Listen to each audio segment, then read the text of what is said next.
I've gotten a lot of requests for this game. It's often hailed as the greatest game you've never played and has a humongous cult following.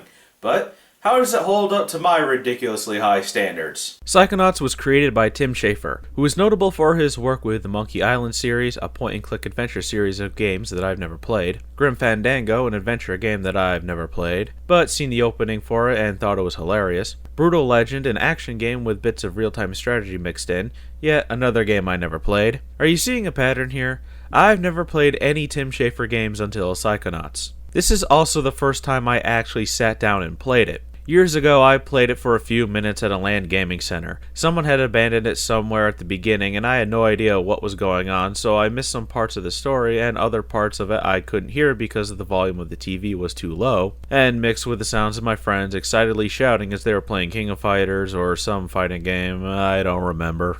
Probably was King of Fighters, as a former friend at the time who had and still does masturbate furiously to that series was there, and I could hear him screaming as he got his ass epically handed to him. Psychonauts was originally conceived as part of the 1995 game Full Throttle, but was left out. Schafer kept the idea in mind until he decided to make Psychonauts. Most of the team that developed this game were people who worked on Grim Fandango. The main character, Raz, was supposed to be an insane ostrich, but Schafer killed that idea as he sees games as a type of wish fulfillment, and who would want to be a giant bird with mental problems? Originally, the game was an Xbox exclusive due in part to Microsoft wanting to get more exclusive titles for their new system. Microsoft was going to publish the game until Ed Freeze left the company, and Microsoft backed out of publishing the deal, so Double Fine worked with Majesco to publish it. This game, while receiving critical acclaim, was a critical failure in sales. So much so that it caused Majesco financial problems and they had to drop out of the big budget gaming market. By the end of 2005, the game had sold around 100,000 copies, making about $5 million. The problem was, the game cost $13 million to make, so you can see what the problem was. And to say that this game financially tanked is putting it nicely. However, there's a silver lining to all this. The game has been a huge success through Steam, and there have been talks about a sequel. The demand for it is really high. Marcus Pearson, aka Notch of Minecraft fame, said that he was going to personally fund the sequel to Psychonauts, and when Schafer told him that it would cost $18 million to make, Notch immediately backed out. Not only did that rustle my jimmies, it brought my blood to a boil. And I'm going to make this clear right now. I do not hate Minecraft. I do not like the guy who made it. There is a clear difference.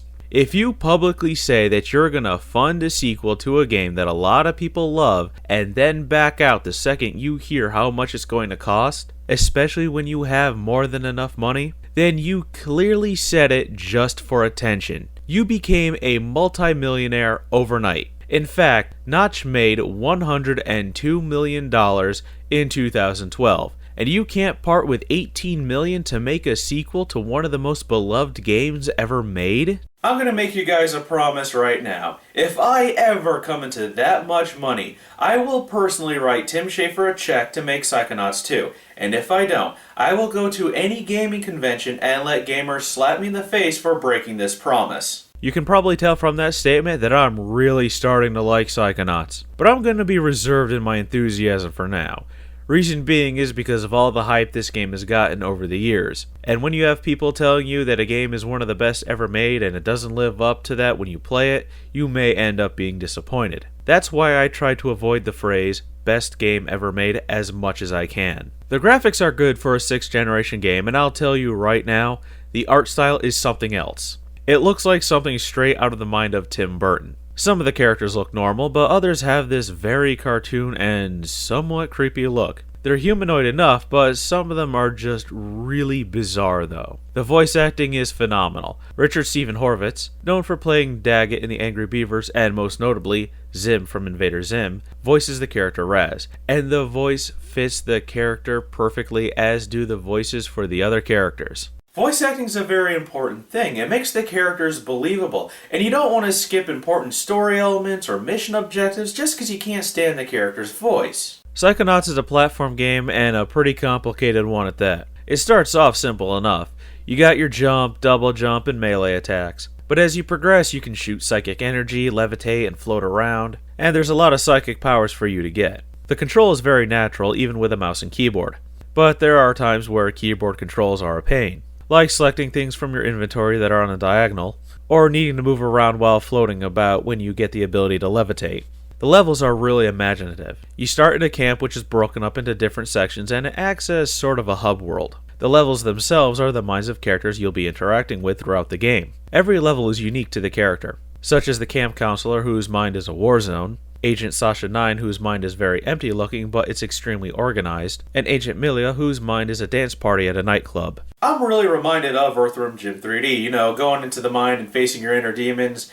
The only difference is this game did it right. There's a lot of things to collect, like sidecars which will help you rank up, which allows you to use more psychic powers, arrowheads that are used for currency, figments that help you rank up, emotional baggage, which is literally baggage that is emotional, safes where secrets are kept, mental cobwebs, and much more. And there's these enemies called sensors. They're used to block out certain things, and as you are a foreign entity in the mind, they're coming after you, and they are pretty relentless, to the point of annoying because they can really swarm the area and they can be pretty fast. The story is pretty wacky. You play as Raz, a kid with strong psychic powers who runs away to a camp which is actually a government training facility to train kids to be psychic soldiers. And there's a plot to steal the brains of the children at the camp and put their brains in psychic tanks. Yeah, it's a weird story, but it's accompanied by some of the funniest writing I've ever seen in a game. Like when Raz finds that one of the kids' brains have been stolen. He tells one of the other campers who replies, "He's not brainless, he's just like that." I've always been interested in Tim Schafer's games, and now I want to play even more of them because of Psychonauts and its amazing writing. The humor in writing is pretty dark, and it's actually better than Portal 2.